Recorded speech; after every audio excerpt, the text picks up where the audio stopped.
Adhatne dahiga shakti Ramakrishne sthida hiya Sarva vidya surubam stam Sharadam pranamamyaham.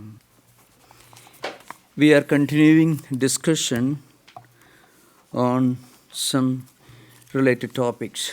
Again, we were discussing this important spiritual discipline of Japa, taking the holy name. About this spiritual practice, Mother says, repeating the name of God once with the mind controlled is equivalent to 1,000,000 repetitions with the mind away from God. You may repeat the name for the whole day, and if the mind is elsewhere, that does not produce much result. The repetition must be accompanied by concentration. Then alone one gets the grace of God. If a person is steady in meditation and doing japa, he will clearly see the Lord in his heart and hear his voice. The moment an idea flashes in his mind, it will at once be fulfilled and will be bathed in peace.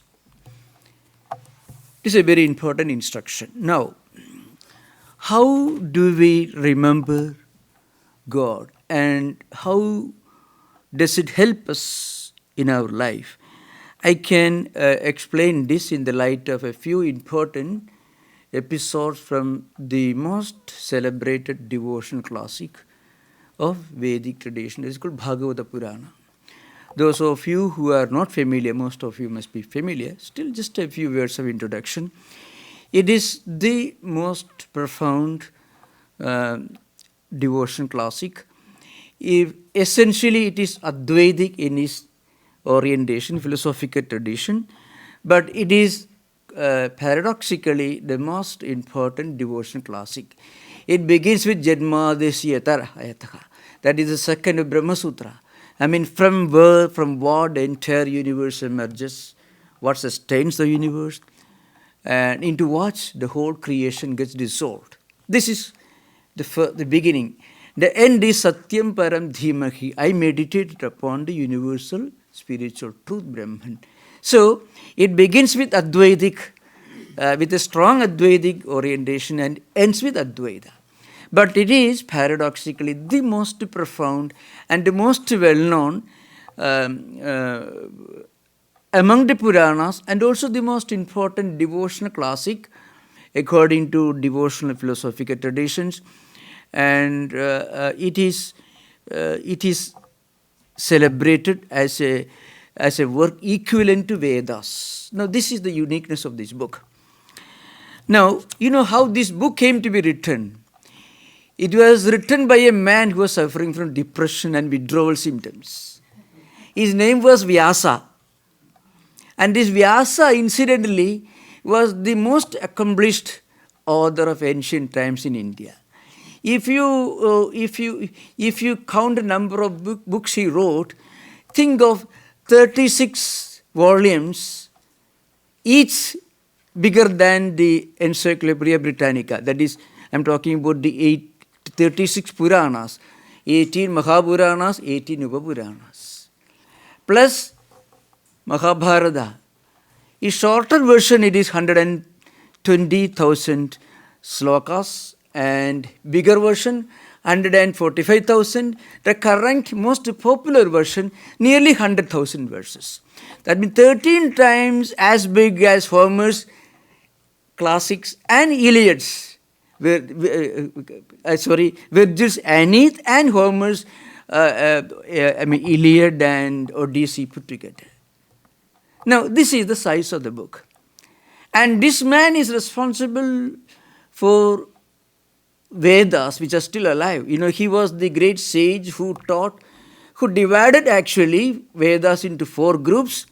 Rigveda, Yajurveda, Samaveda, Atharvaveda. Rigveda he taught to Paila, Yajurveda to Vaishambhayana, and then Samaveda to Jaimini, Atharvaveda to Sumantu. And he wrote Brahma Sutras. And the Gita that we read today, it is only 700 verses of his Mahabharata, which has got more than 100,000 verses. This is the man. and he was suffering from a serious depression. And he was sitting on the banks of river Saraswati one day, looking at the sky, what to do. His own son, Shuga, was a great sage of those days. The most celebrated sage of those days was Shuga Brahmashi himself. But the father's condition was this. Then Narada appeared before him after he had finished his Sandhya Vandana and the evening oblations. Narada appears before him. Like, what's the matter with you? And Vyasa said, well, I have written all these great things, but I am not very happy. You can think of, let us say, the most celebrated author, the most important author, with trillions of money in the bank, with big job, and totally suffering from depression. Then Narada told him, see, you have done all these great things, but you have not done that which will remind a spiritual seeker of God when he is leaving the world. When a man is leaving the world, when he is dying, when his breathing is last, he should be able to think of God and remember God's name. That you had not written. You write that, you will be okay. And Vyasa started writing Janmyade Sodandara like that. He ends with Satyam Param Dhimaki. 12 sections is called Skandhas, 335 chapters, 18,000 verses in his bigger version. Smaller version, 14,000 verses. And when he wrote the last word, Satyam Param Dhimaki, his heart was filled with joy and he passed away in total serenity and peace. But when you do something that will help others, then only you can claim contentment. If you give, I'm a strict vegetarian, but I give the example. If you give a packet of fish, you are not doing much. If you teach a man how to catch fish, you have solved his problem. So Vyasa, remember the example is only from another, I myself no experience, but still I'm giving the example. If you teach a man how to live in this world and think of God at the last moment, you have solved your own problem and you have solved his problem. And then in this book, at the beginning itself, the first skandha, there is an interesting story. The story is again related to Parikshit, who was the grandson of Arjuna.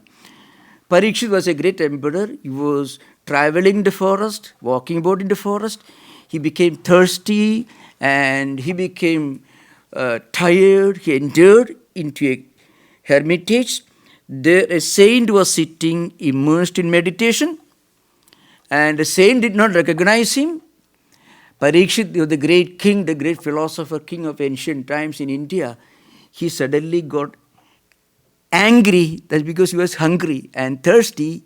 And what he did, he turned around, found a dead snake, lifted the snake with his bow and put it on the neck of the sage. The sage's name was Shamika, and went away. And the sage's young son came and found this terrible sight. His old father, immersed in meditation, with a dead, stinking snake on his neck. And he cursed, whoever must have done this heinous sinful deed, he will die on the seventh day by snake bite. So he had only 7 into 24 hours to live. What he did, that is the real glory of this Japa.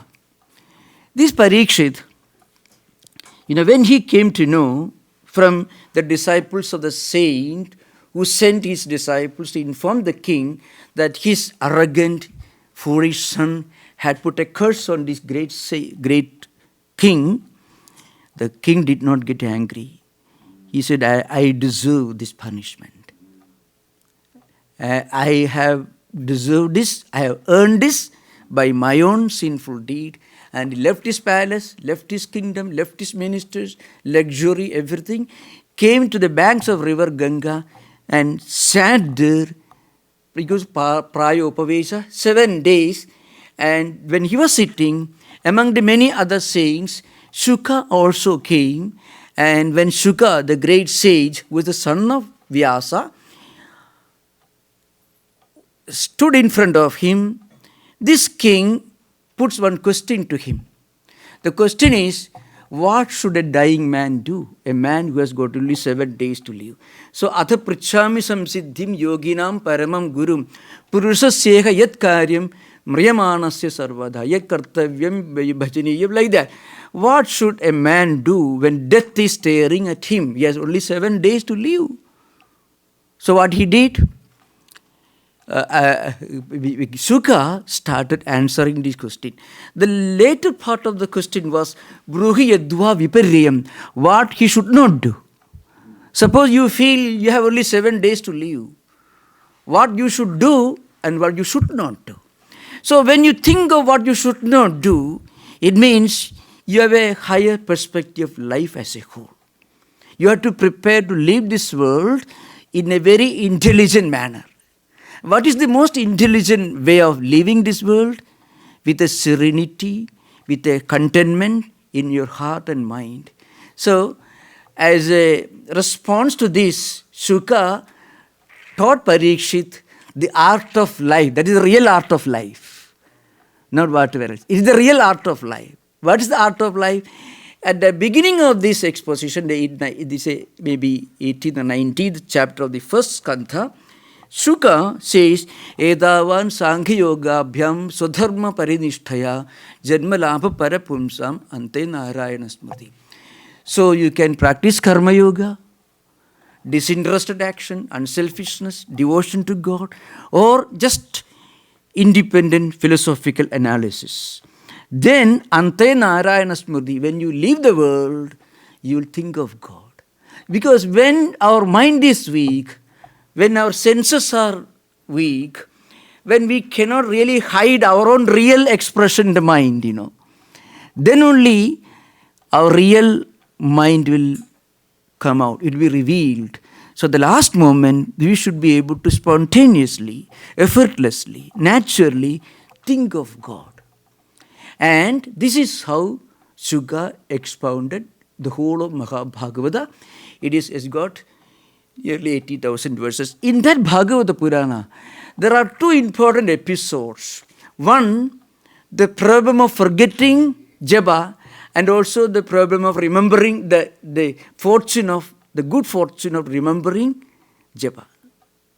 So two examples are there. One is the problem of forgetting.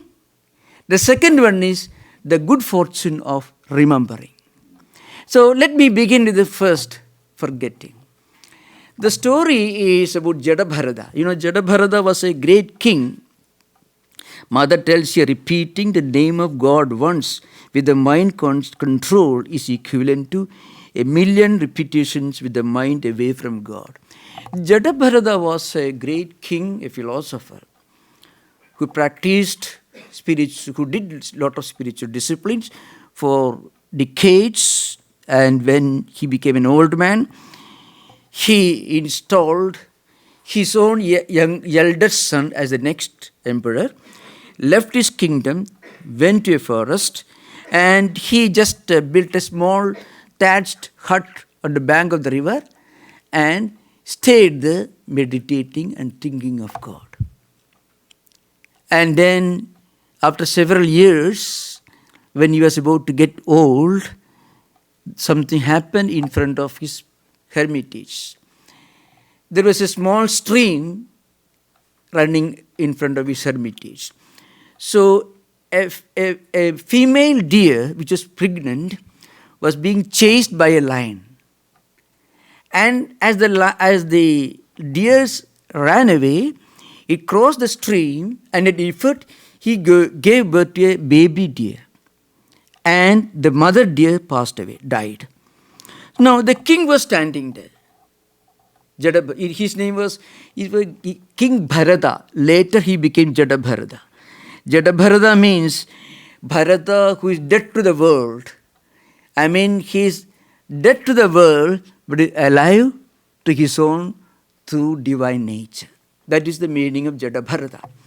So this Bharata, the King Bharata, was standing in front of the stream when the female deer died and chased by the lion, and then he just jumped in the stream, saved the life of the baby deer, And then that small deer, it grew up in the hermitage.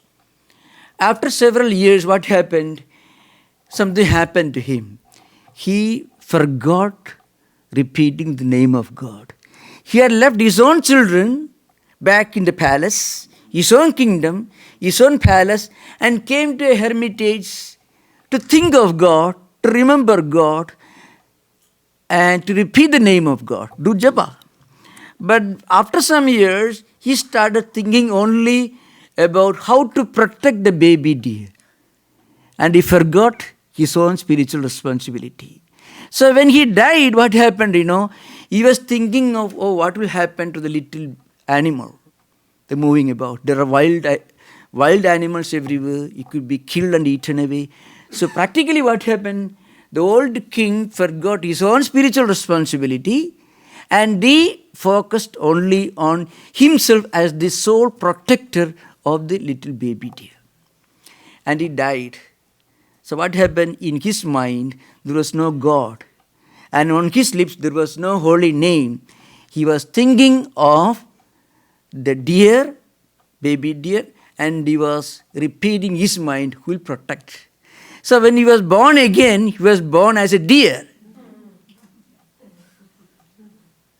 So this man who left the palace wanted to live as a saint, thinking of God, forgot the name of God later on, and then he died, and he immersed in the contemplation of the deer, as born as a deer.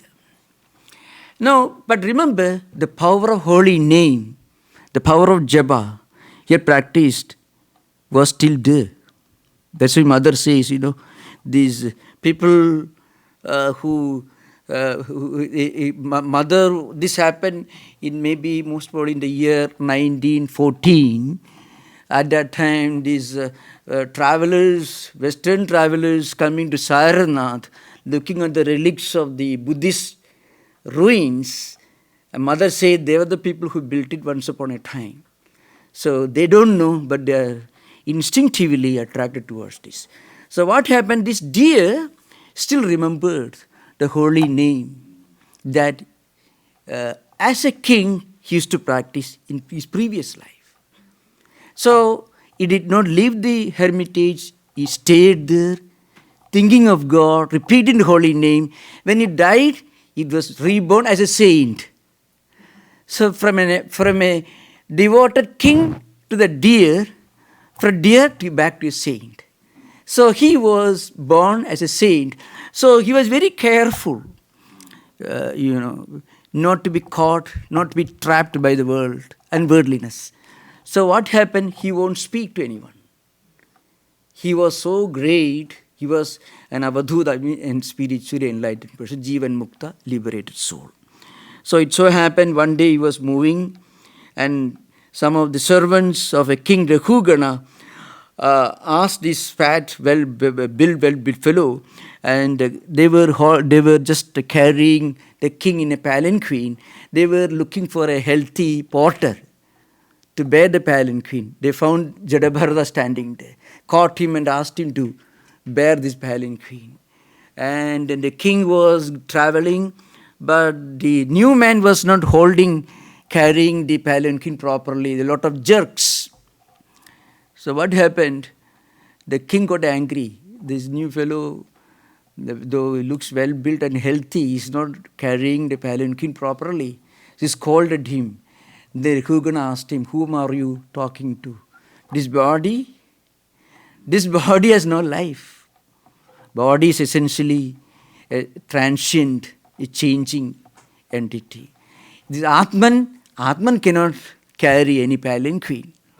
So suddenly the king asked him to stop and bow down before him. There's a long dialogue.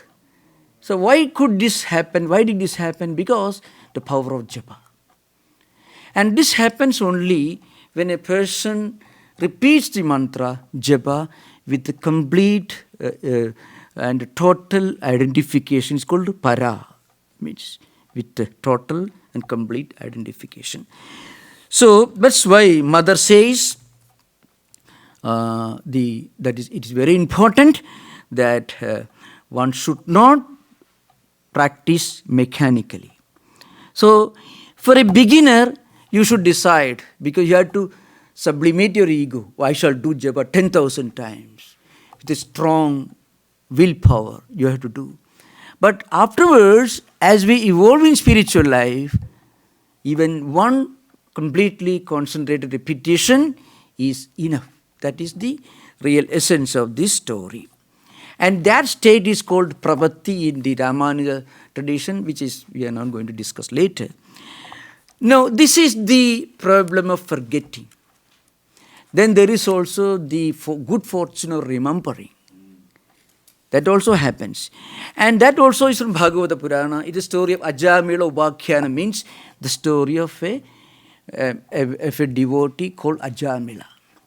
Now, this man's story is still more puzzling, He was born in a good family, and his parents used to bring him up properly, giving him proper education as a pious, God-fearing boy. He was brought up properly.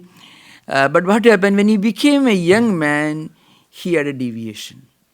He fell into bad companies, undesirable associations, and as a result, he forgot his own culture, his own tradition. He became a profligate, he became a loafer, he became a curse of his own family, and he became a problem for the whole society. This man, when he died, something happened to him. That story reveals us the good fortune of remembering. Now, when he was about to die, he called his son to come to his side. I mean, he was totally helpless. And the son's name was Narayana. Now, Narayana has got different meaning. One meaning is Naranam Ayanam, means ultimate spiritual destination of all spiritual seekers. That is God. That's the real meaning of Narayana. Now, Narayana is also a proper name for many people. So the point is, in fact, Hindu Sanskrit names have got 4 types of interpretation. Certain interpretations are just the opposite of what it means. Gauranga literally means a person with his color is golden, but color may be something other than golden. In that case, it's the opposite of it. So a person, he may have a name, literal meaning maybe he is a very, very even-tempered, good-natured person. But his nature will be totally different. Anyway, that is a different subject. It is a part of his Sanskrit hermeneutics. Now, it called Vyakhyana Shastra. Now, coming to the subject, this man remembered his son's name. And the son's name was Narayana. And when he called that name, he was not thinking of God. But this was the holy name that he used to repeat when he was a young boy, when he was growing up in his home, when he was brought up as a God-fearing son by his parents. They used to force him to repeat the holy name of Narayana as a spiritual discipline, Japa. So Narayana is a famous Japa mantra among the Vaishnavas, a huge Indian, the traditional Hindu population. They repeat this name as the holiest name for them. It's a great devotional significance. When a mantra is repeated for thousands of years by great spiritual seekers, that verbal symbol called mantra, it accumulates a lot of spiritual potency. So when you repeat with the same concentration, the whole accumulated potency of this mantra, the sacred word symbol, will be transmitted to you depending upon your own devotion, your own concentration, what we call shraddha or sense of sanctity. So when we repeat a name with a great sense of sanctity and sacredness, its spiritual potency, and this spiritual potency is accumulated by repetition and meditation on the meaning of the mantra for thousands of years by great devotees and saints. Then what happens? This power will be transmitted to you. So in the case of Ajamila, he had done this for many years when he was growing up. So when he called his son's name, His mind was full of wandering worldly things, But he was totally helpless. So out of total helplessness, he called his son to his side. Now he remembered this is the same name he used to repeat as a young boy. So his mind traveled from his son's name to the God's name aspect of the mantra. And the story goes, immediately Vishnu's messengers came and took him to spiritual abode of Vishnu. This is the whole story goes. So what it means? If a person repeats this sacred mantra as japa properly for a long time with a sense of total identity, then it deposits in our mental system a spiritual wealth which you can claim not only in this life but even the succeeding lives. That is the power of mantra. So Lord Krishna says in the 6th chapter of Gita, he says, Tatradam buddhisam yogam labhade paurodekikam yadadecha tado bhuya samsiddho kurunandana. The meaning is, if a person has done some spiritual practices in his life, maybe 2000 years back, in some distant remote life cycle that you've gone through, if you have done sincerely, it can come back to your mind, in your mind, it can come to the conscious level of the mind.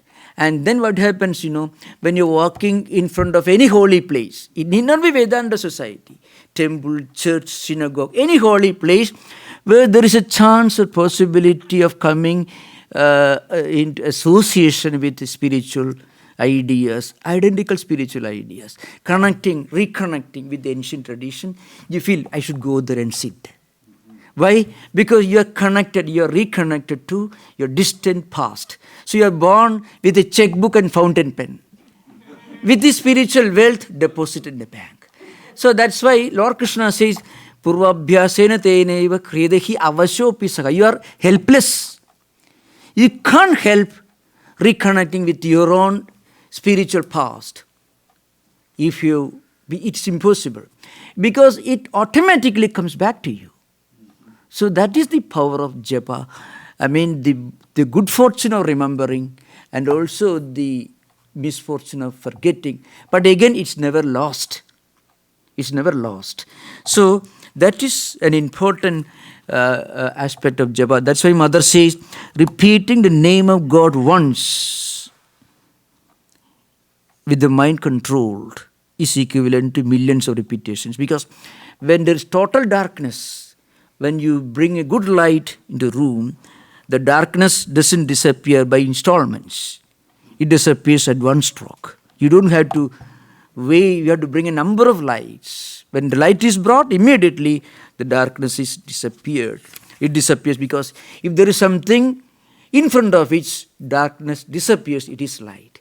If something that can make darkness disappear, it is light. So that's why Mother repeats this importance of japa. And the Holy Mother, in Holy Mother's teachings, you find some very unique flashes into certain mysterious spiritual aspects of life, our interactions, holy associations, and also the problem of undesirable associations. So, for example, Mother says in one context, whenever people discuss good or evil, all those who are present have to take a little share of the good or evil.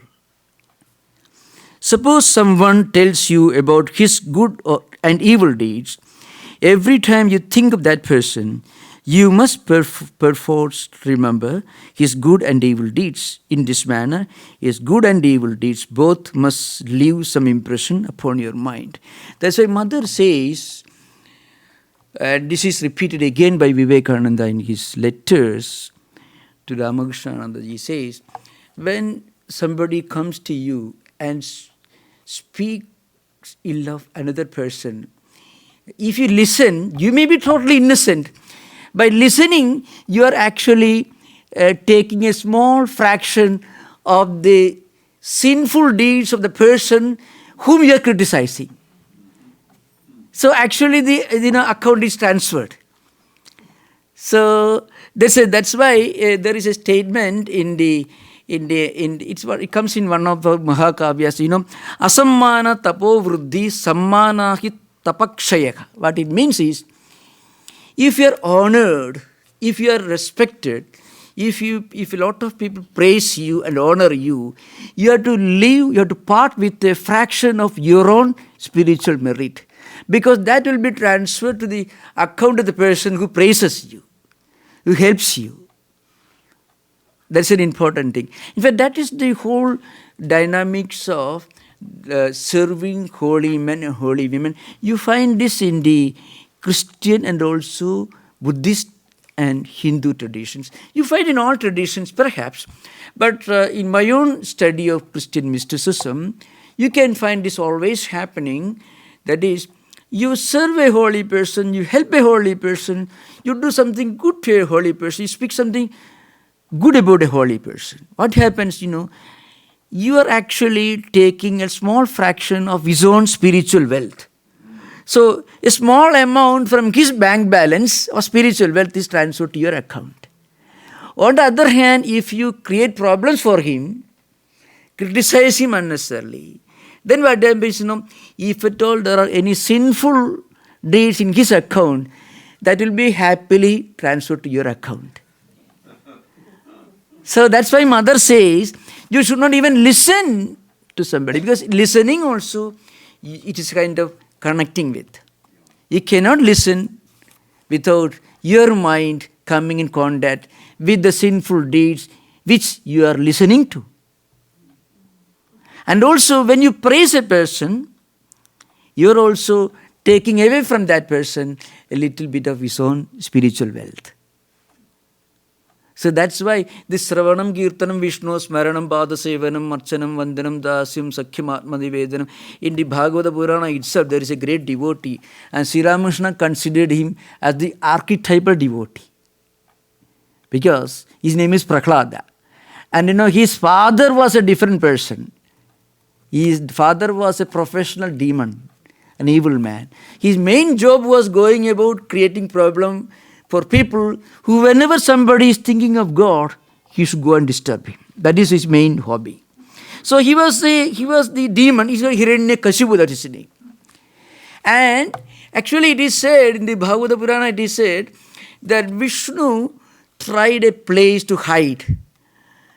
I mean, this is a metaphor. It's a kind of metaphor. But there is one place where Hiranyakashipu will not search, the heart of Prahlada himself. And this Prahlada, how he became a devotee.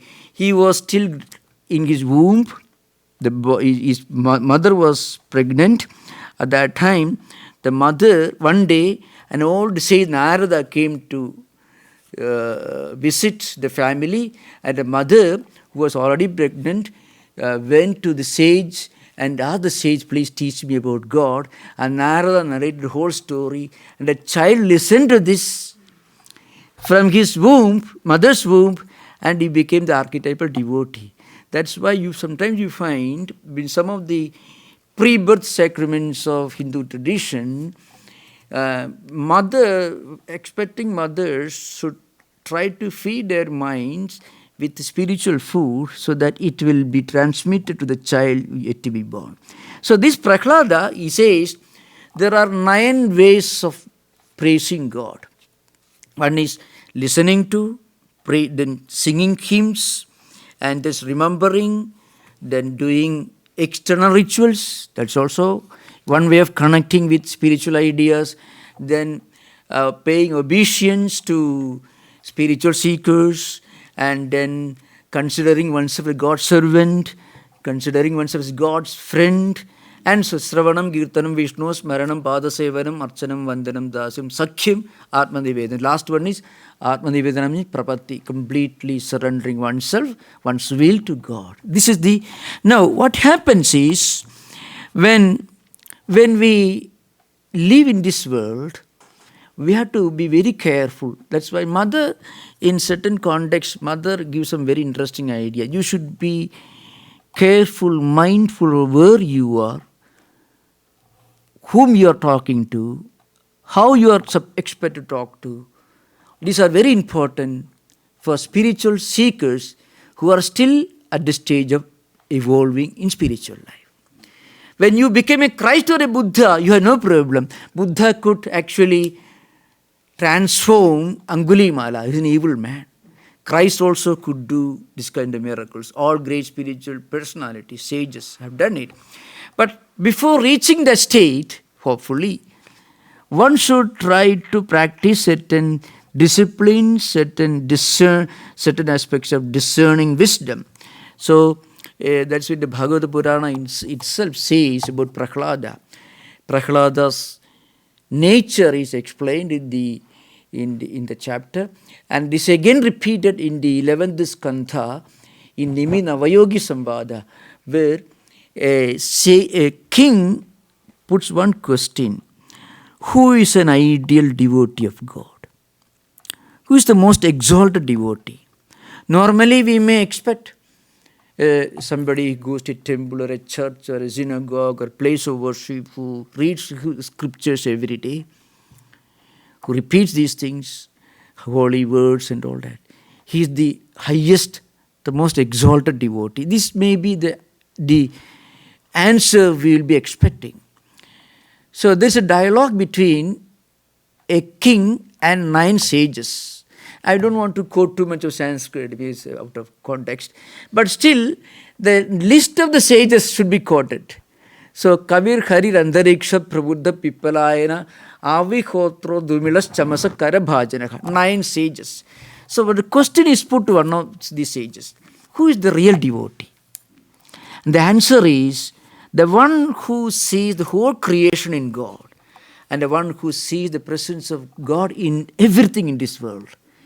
He is the highest devotee. Sarva bhudeshu yapasyet bhagavad bhava matmanaka bhudani bhagavadi atmani esha bhagavadottamaka. When we can see God in everything, when we can see the entire creation in God, that's the highest devotee. But this is the highest stage of evolution. Before we reach this stage, we should be very careful whom we are associating with. That's what Mother is talking about later. Where you are, what you are, with whom you are interacting, every spiritual seeker should be very mindful of this.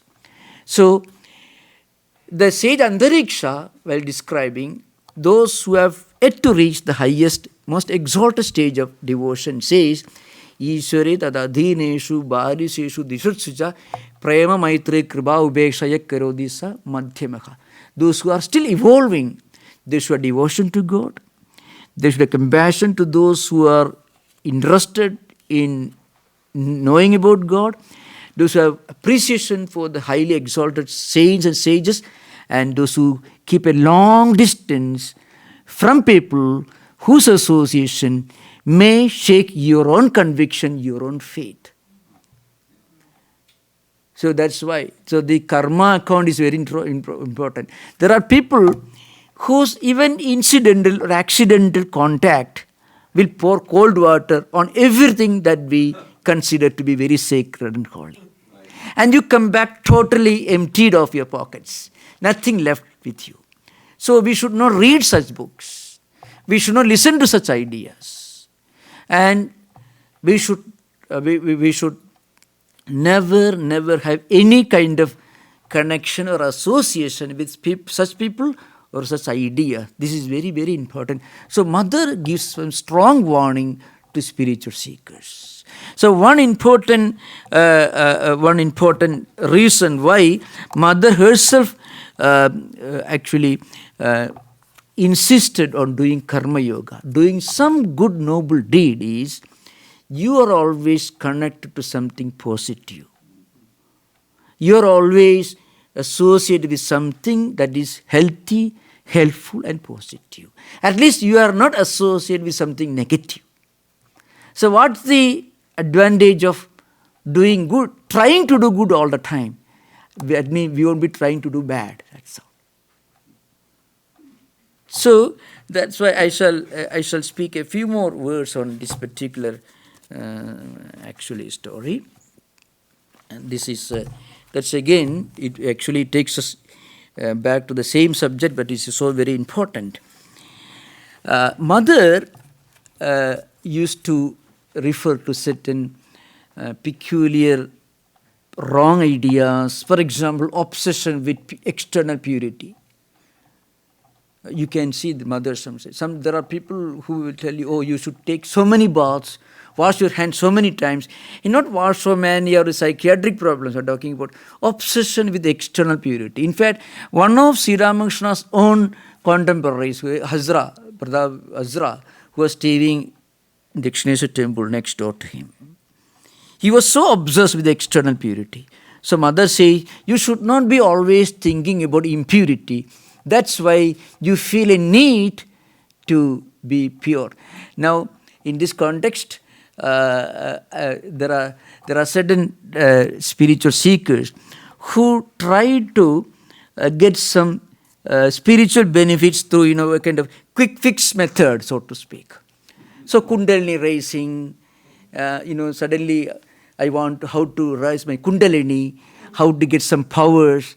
So when you listen to Mother and Sri Ramakrishna and Vivekananda and Shankaracharya for the matter, you find they are so rational, so scientific, absolutely no place for any of these quick fix methods and trickeries. Now, you see, in that context, there is an interesting episode from the Gospel of Sri Ramakrishna. There was a Vaishnava devotee, his name was Kedar. He was a good man. Now, there is an interesting portion which I am reading. Kedar believed in certain strange, pure practices of religious discipline of a sect to which he belonged. So one day, this man came to the Dakshineshwar. He went to Sri Ramakrishna's room and he sat there. He held the master's big toe in his hand. This man thought that Sri Ramakrishna's spiritual powers will flow to him if he held his big toe in his hands. And then, believing that in this way the master's spiritual power would be transmitted to him. As Sri Ramakrishna regained partial consciousness, he said, Mother, what can he do with holding my toe?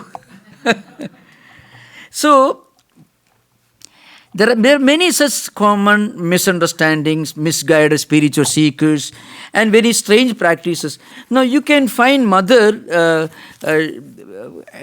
clearing many of these common perverted views.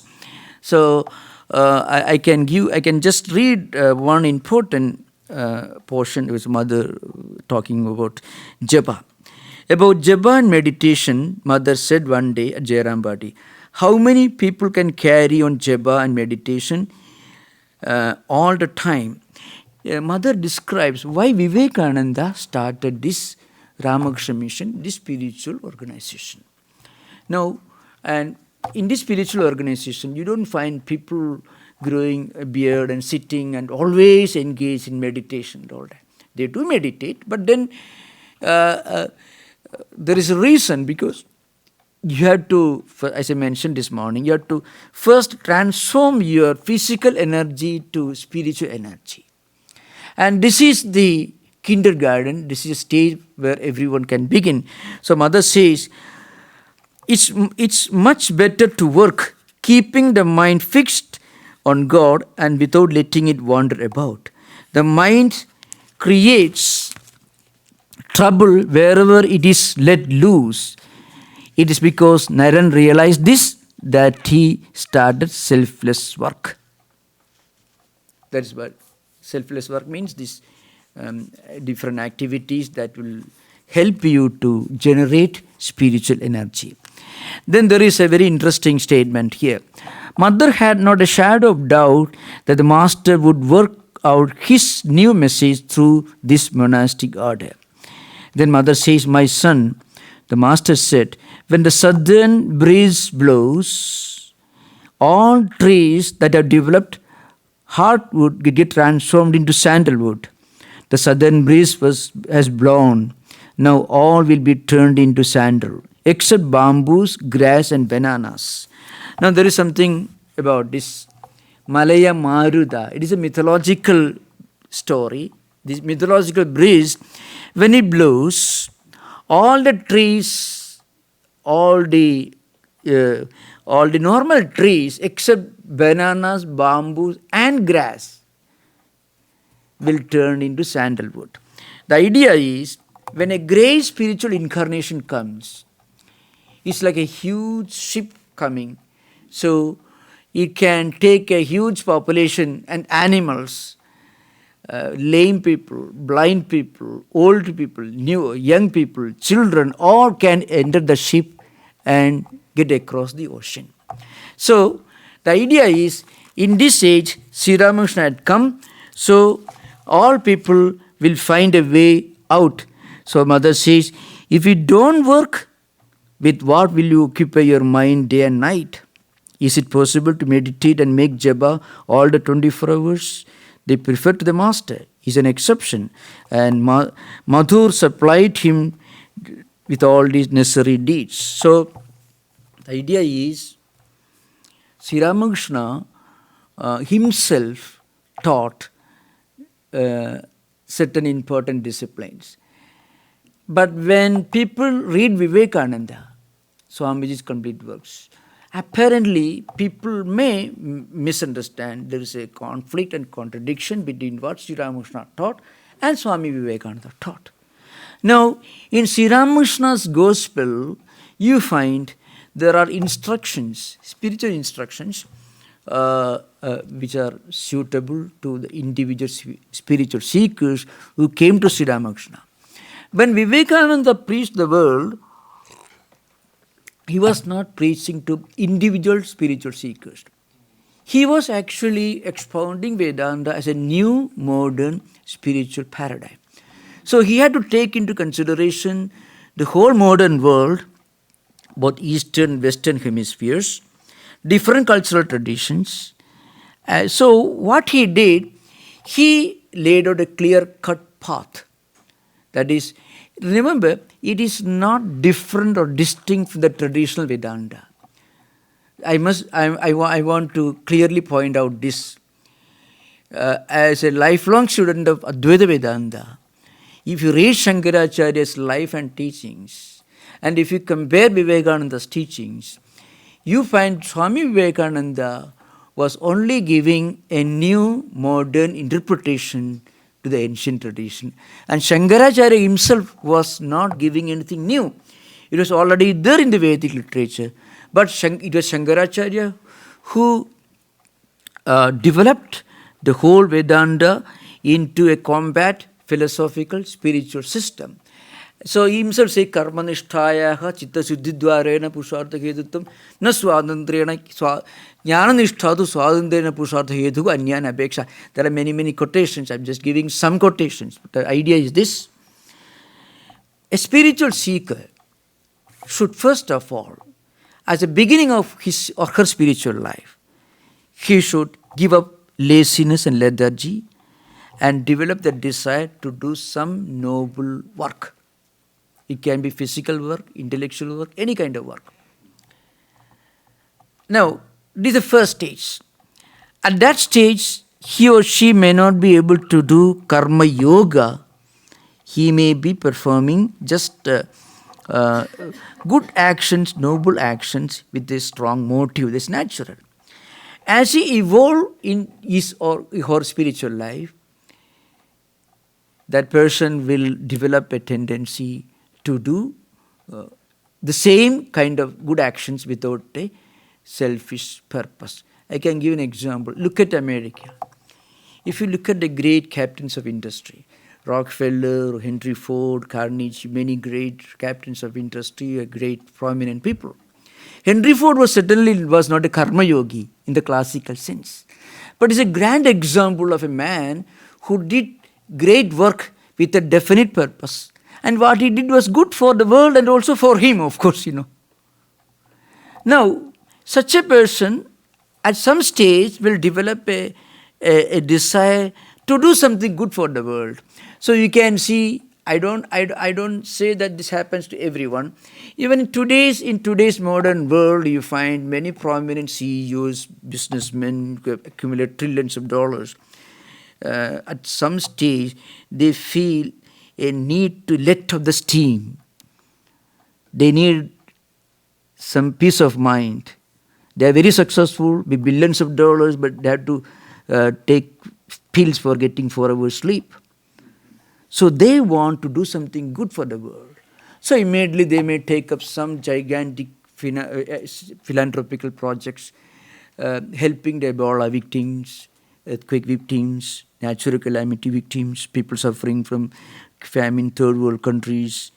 And they start trusts and foundations, not always with good intentions. There may be strings attached, but there are great men and women who do great things without strings attached, with a sense of total selflessness and dedication.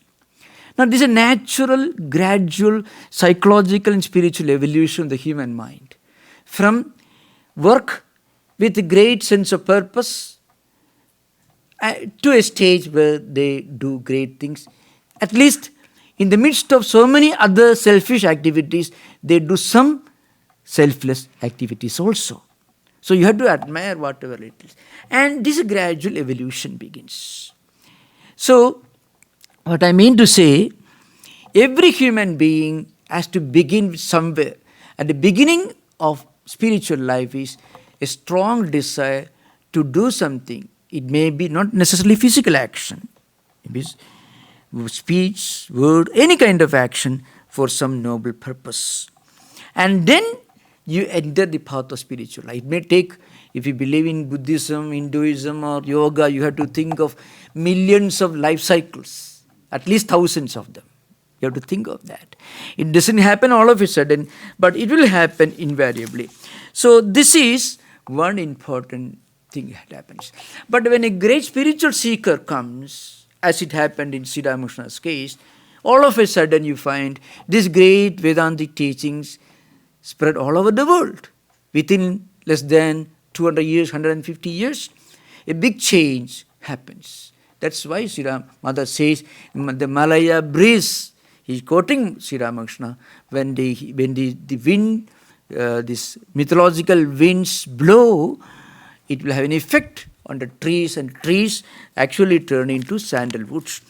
So that's why Mother says, in one context, Mother said something very interesting. She says how monks and preachers should be trained. She was also eager to instill into the Ramakrishna Mission novices a thirst for knowledge. To those who served her, she said, Holy Mother tells one day, mind you, many devotees will come from foreign lands. You must master the English language. The Mother says it. Now, she herself, she was not from Oxford or anything like that. She herself did not speak English. But she, as a mother, knew, because many foreigners came. Tomorrow we may deal with that subject. Many women devotees came from America and Europe, went to her, and she couldn't speak in their language. They also didn't speak her language. There was an invisible, inaudible language that they could understand. So when Sister Nivedita entered Mother's room, Sister Nivedita did not feel she was not in presence of her own mother. She felt she was in the presence of her own mother. And Mother also did not feel that she was an alien person. So you can find there is an invisible connecting link that goes far beyond the boundaries of language, culture, tradition, or whatever it is. That's why Mother says, mind you, many devotees will come from foreign lands. You must master the English language. For this work, she first engaged Swami Dharmananda and then Krishna Bhushan Babu of Dhaka. So Mother, this is a reference to Mother's own instructions to her own monastic disciples to teach English language to those who are just about to join, or just joined the monastic order. At the same time, she also insisted upon learning traditional scriptures. You find all this in Vivekananda's instructions, which he gave to the Ramakrishna Mission order, especially when he explained how the monks in the Ramakrishna order should be trained, how they should be made ready, fit for taking up the preaching work. Swamiji said one should learn modern languages, modern subjects, and also the traditional scriptures. I often used to mention this very often, if somebody comes from India and just speaks American jargon, many serious American Vedanta students will be terribly disappointed. They're looking for some authentic, real interpretation of Vedanta. You follow?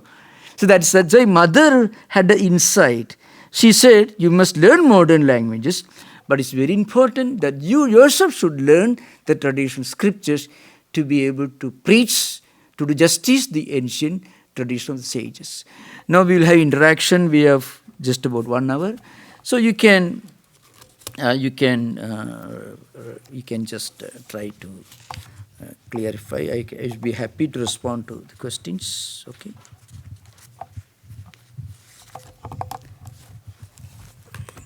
If you don't have, I have many more ideas to express. Of course. Okay. Yeah. Yeah. Please. It's a kindergarten question. Kindergarten? Okay, a kindergarten question. No, okay. Okay. I'm confused about the difference between japa and meditation. I'll try to explain. Yes. Yeah. Could you? No, it's not a kindergarten. It's a question that is frequently asked by advanced spiritual seekers also. Oh, okay.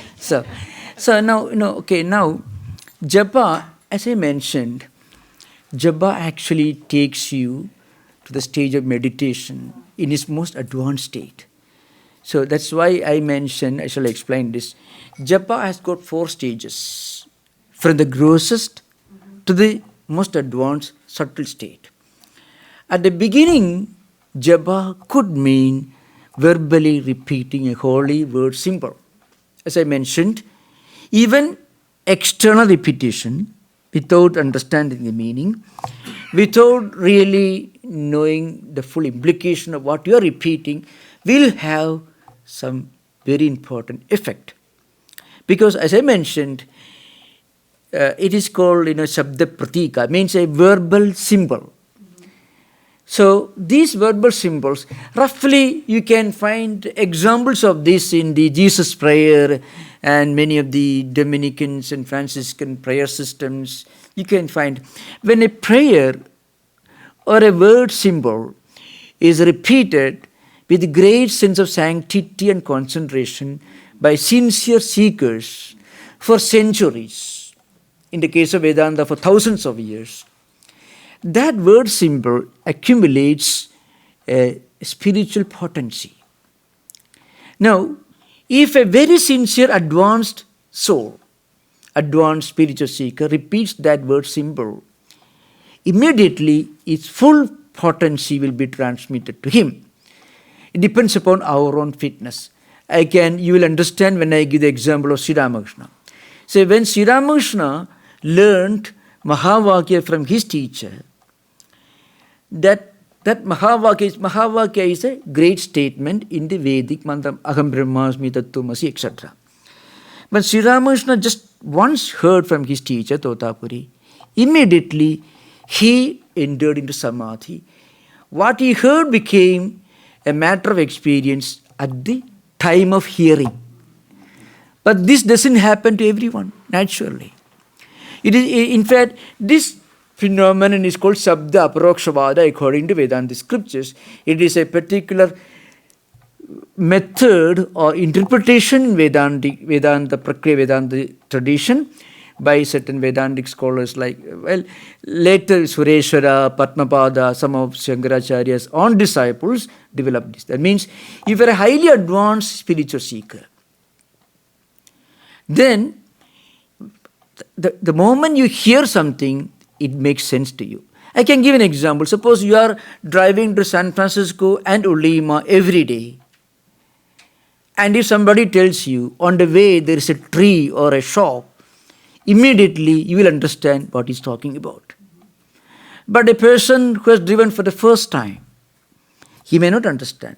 He has to struggle hard to understand, to make sense of what are you talking about. There is a shop, there is a tree, there is a place, like that. So those who have traveled up and down several times, for that person, listening once will make sense. Sri Ramakrishna was traveling spiritual realm for years. He was immersed. So immediately when his teacher gave him Mahavakya, immediately Mahavakya means the great Vedic statement which is traditionally instructed to a student, to a called student by the guru at the time of instruction. So immediately it made sense to Sri Ramakrishna, he entered into Samadhi. But there are other seekers, they may not understand the meaning of the Mahavakya or the statement. They have to work hard, study, they have to practice disciplines. After several years only they will be able to understand the true implication. So I am not going explaining his philosophical schools, which those who are interested can ask later. So the point is, when you do japa, first you listen and you repeat. That is the first stage. Then you repeat verbally, but there is no sound, you can't hear it. You don't hear your own sound. And then in mind, you go on repeating in a very subtle manner, naturally, effortlessly, spontaneously. At the last stage, you internalize, you become one with what that mantra implies. That's advanced state. So the third stage is beginning of meditation. The fourth stage is advanced state of meditation. So normally when a person internalizes the essence of the mantra through deep contemplation, it naturally evolves into meditation. I explained this in the last session, 4 stages in detail. Okay. I get it better now. Any more doubt? I get it now. Okay, thank you. Thank you.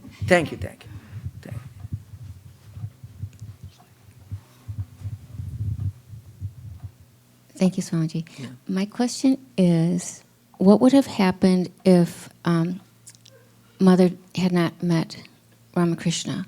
Excuse me? If Sri Sharda Devi had not met Ramakrishna, would she have been a teacher of the same I capacity? think that imagination itself has no historical rational basis, because Sri Ramakrishna himself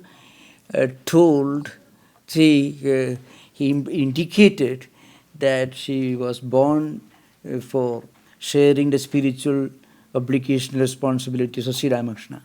So if we had not met, I think that possible if clause itself doesn't make. Is she considered an avatara? Mother is considered to be an avatara by the disciples of Mother and disciples of Sri Rama. Vivekananda himself implied it's a manifestation of the Divine Mother. Okay, thank you. Yeah, right. Sri Ramakrishna himself said, the Divine Mother Kali worshipping the temple is not different from Holy Mother. Yeah.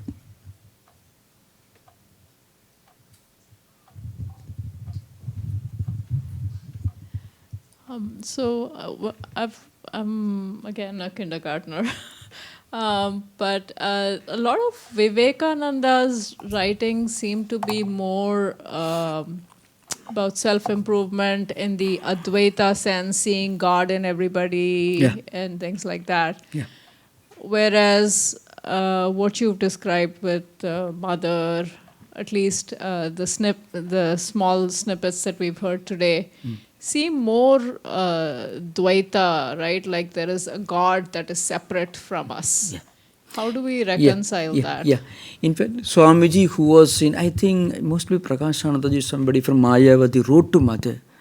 And Mother, we are all Advaitins. Mother said.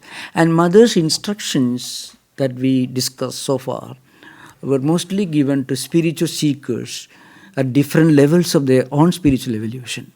So the genius of a great spiritual teacher is she or he will be able to give the teaching according to the needs and requirements of the seeker.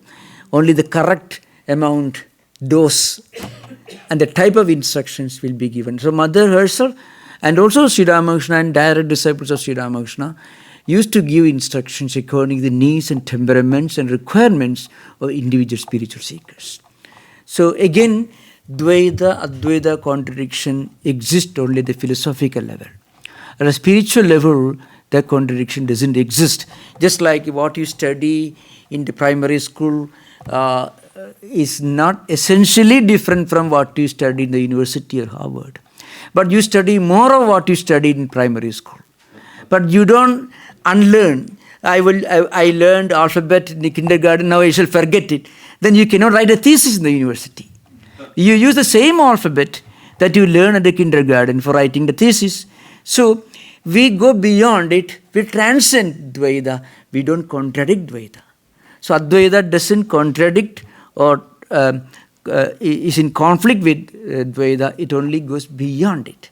And not only that, the conflicts do not really exist at the spiritual level. Conflicts exist only at the level of philosophical debates and discussions. Okay, right. I can add one more point. Even when in some cases some monks and also devotees who are learned people asked Mother certain questions, Mother gave an answer that was fully satisfactory to them. I can just one important teaching. Mother says a monk, Mother says a monk with learning is like an elephant with gold-colored tusk. In fact, Mother once said, we may discuss that tomorrow, somebody said. So Mother insisted on learning scriptures, learning great scriptures. Actually, I can just quote that somewhere here, it is there. So Mother says, a learned sadhu is like an elephant with gold-sheathed tusks. So monks and also devotees and scholars who had their own different opinions, like Dvaita, Visishta, Dvaita, Advaita debates, used to approach Mother. And Mother gave some answers that immediately made sense to them. That's why Mother said, you should study modern languages and also you should study traditional scriptures so that you will understand the difference and distinction exist only at the philosophical level, not at the spiritual level. That's what I mean.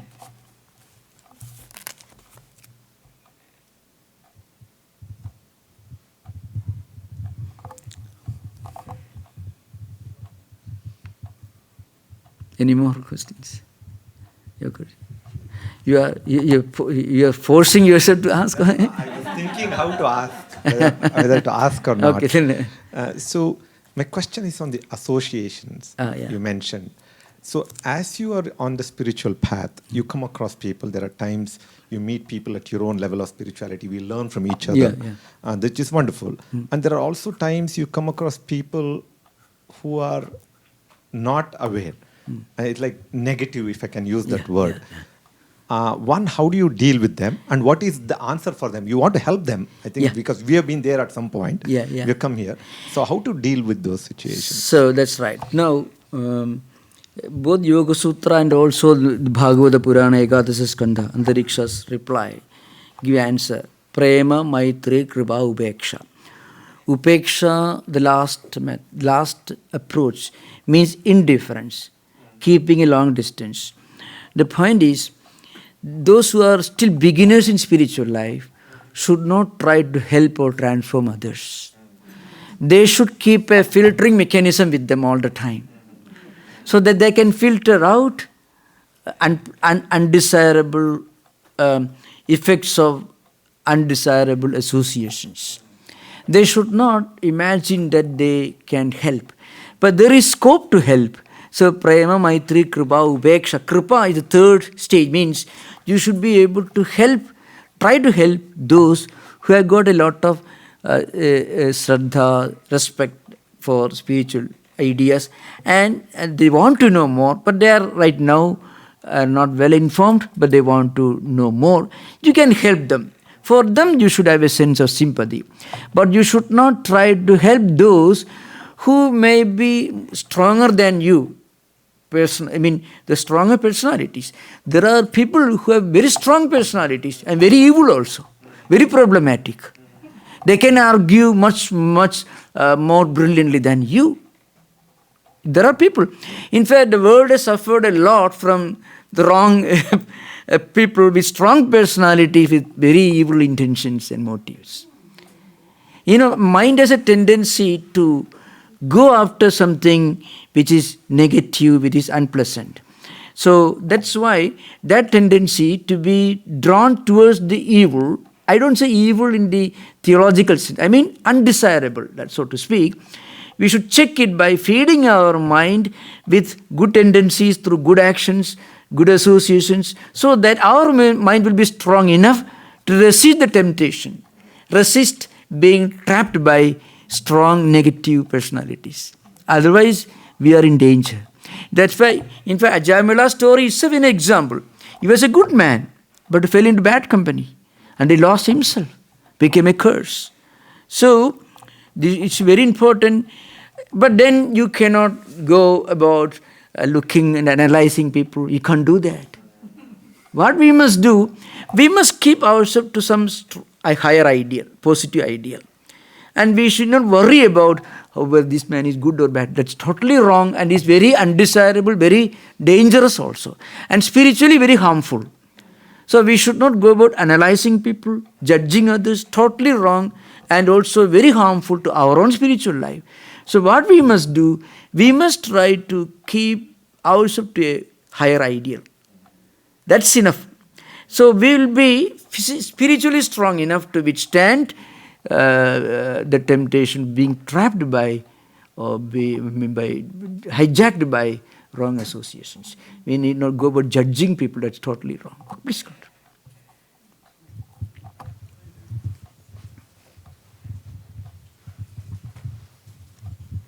That's such a good question that you asked. I think sometimes we hear an inner voice when we meet somebody, and it's not a negative voice, but it just says, don't open up too much, just enough, and to be loving to such people who seem negative, and to try to see them as they really are, as God's children, as not these negative personalities that they seem to be. But I sometimes find that I hear a voice that just says, don't spend too much time with this person. Not that it's a bad person, but just that it's not going to promote spiritual growth and development. And then we try to see them in a loving manner instead of, as you said, be hostile or, because they don't need that and neither do we. You're right, when we do spiritual practices for some time, Japa or meditation, reading scriptures, you find a higher personality emerges in front of us. And the beginning of spiritual life, you find when we try to meditate, you find something, an alternate personality, a higher, a more desirable personality of our own personality, secondary personality emerges. And as at the beginning, the voice of this personality is very weak and inaudible. As we intensify our spiritual life in whatever tradition we may belong to, then what happens? The second personality becomes stronger and stronger, and then we will develop a natural instinct, an instinctive ability to keep away, not physically keeping away, it's not possible, and wrong also, but we will develop a filtering mechanism within our own mind, which actually saves us. See, when our own mind is fully established and rooted in higher ideas, then that mind will develop a natural tendency to keep away from something very opposite. So you don't feel at home with certain ideas, with certain concepts, certain types, certain personality types. But we should not hate them, because that also will be a kind of connecting with their personality. Yeah, we should also, we should not befriend them either. So it is called in Sanskrit called Sakshi. And Sakshi means you should be aware of it, but you should be a non-participating witness, not part of it. So we should not befriend, we should not be hostile towards either.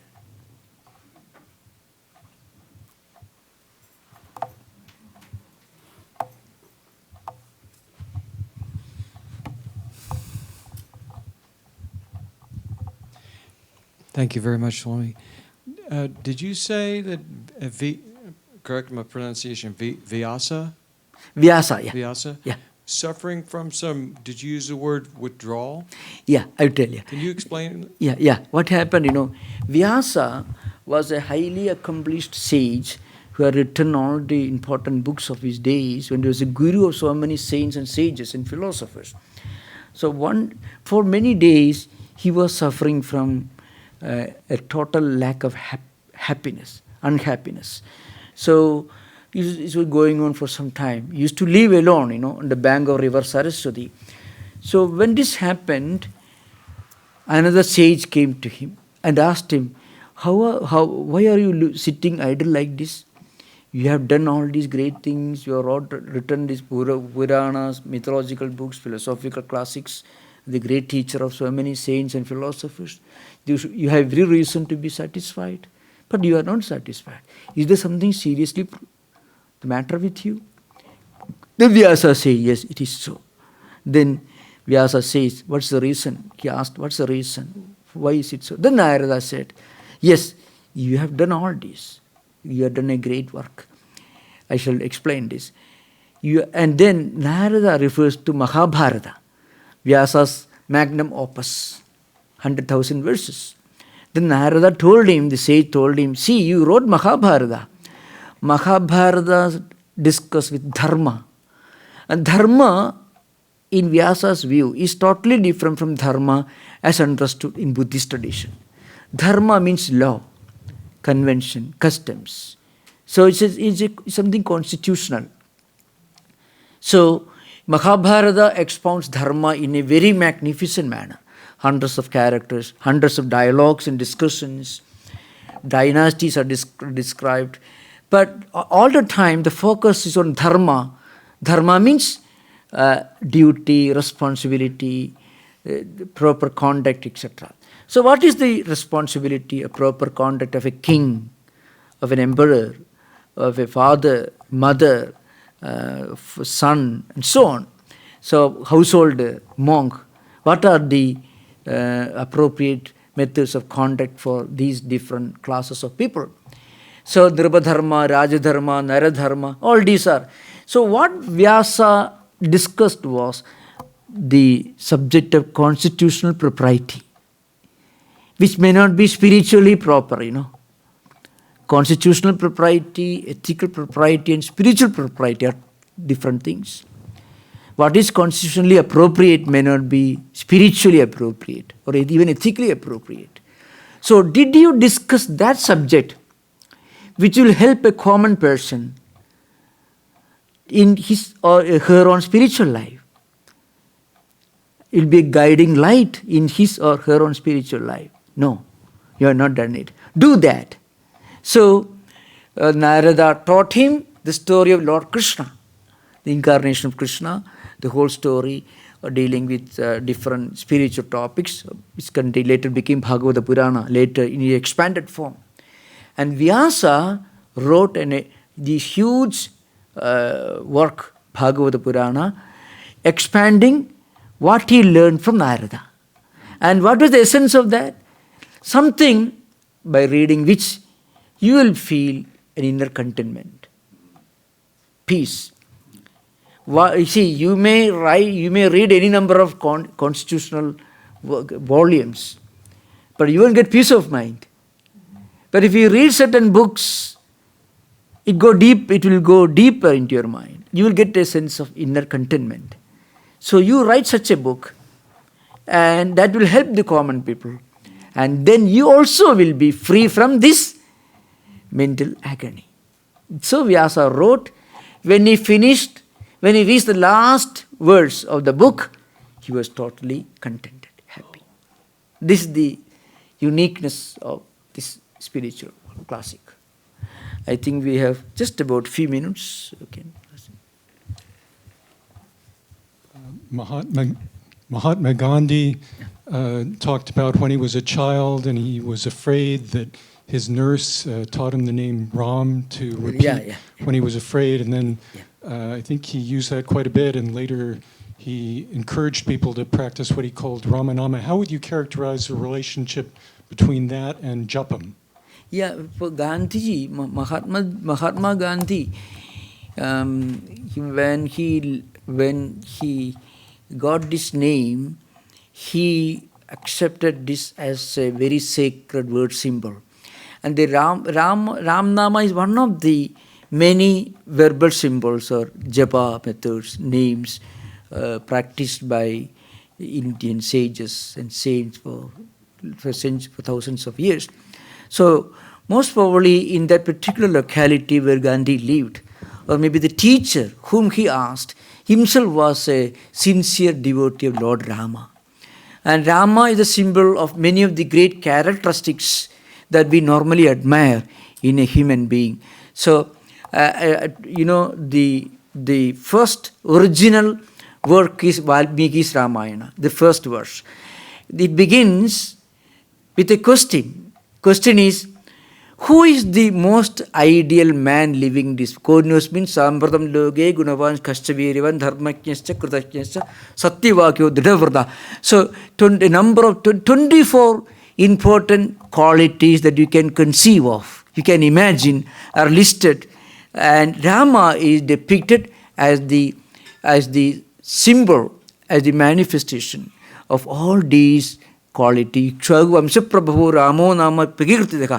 This Rama, he is the ideal man that you can imagine, the most perfect human being you can possibly conceive of. He was born in this particular dynasty.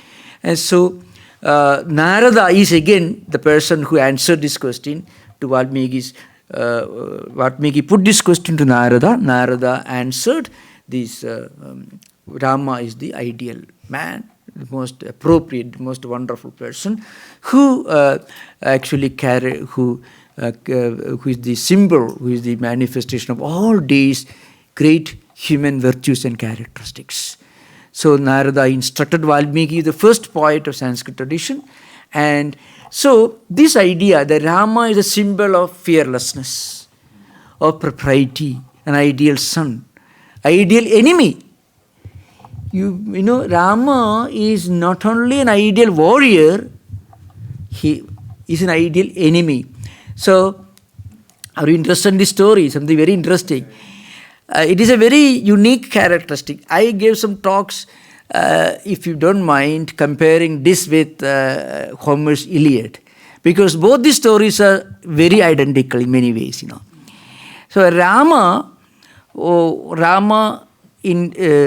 killed this evil person, you know, Ravana. Ravana is the evil person who kidnapped Sita. The story goes. So Ravana was killed. His younger brother Vibhishana, who considered his own elder brother Ravana as a very evil person. So Vibhishana, the younger brother, said, "This fellow is killed. It's good for the humanity." You know, let us say. And then Rama corrected him. "No, you are wrong. You should not have hatred. He was an evil person when he lived in this world, but you should not hate him." So Ravana's own younger brother Vibhishana refused to perform the after-death ceremonies of Ravana. Then Rama told him, "You should not have any hatred towards anyone. He may be your enemy because he did a lot of wicked deeds." You see, if one person causes harm to millions of people, it's better that person should go. But then you should not hate him. That's a great virtue. So Rama told him, "Maranandani vairani nivurtam na prayojanam kripaya masya samskaro mama pesha dhatava." See, all your hostility should end. This man is no more. So now you should perform his after-death ceremonies. If you don't do, I shall do. So Rama set himself as an example, not only in war, but also he treated his own enemies with compassion and love. So Rama is a symbol of all that you can think of as human virtues. Valmiki doesn't look upon Ravana as a god. Valmiki doesn't look upon Rama as a god, but he looks upon Rama as the ideal man. Is that important? Rama did not emerge in Sanskrit tradition, classical tradition, as a god. He emerged as an ideal human being. So being an ideal person, he had a divinity about Rama. Rama had this humanity. So he was an ideal son, ideal warrior, ideal enemy who showed compassion to even people who fought against him, who did evil things. He did not fight evil persons, he only fought the evil in the evil person. That's how Rama is praised. So Gandhiji must have asked this teacher, and in Gujarat, in those places, there were many great devotees who worshipped Rama. There are many temples dedicated to Rama all over northern states. So you, as a child, the teacher must have told you take Rama's name. He's a great man and was a great ideal person, divine person. Then you had no fear. Gandhi, he was a very sincere person, a man of great intensity and integrity.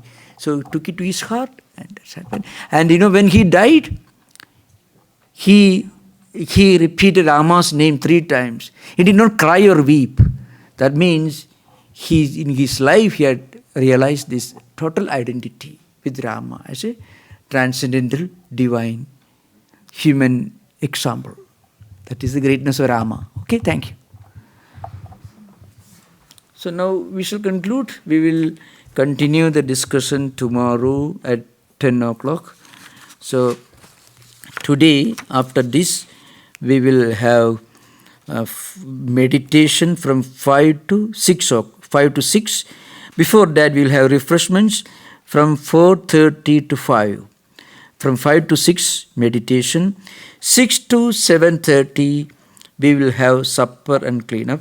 And 7:30 to 9, in this hall, readings for the life and teachings of Holy Mother Sri Sharada Devi. So today, from 7:30 to 9 p.m., there will be readings from the life and teachings of Holy Mother Sri Sharada Devi.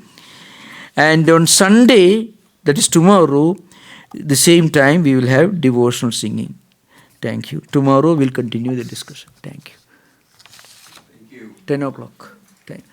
Om Shanti Shanti Shanti Harihi Om Tat Sat Sri Ramakrishna Arpanamastu.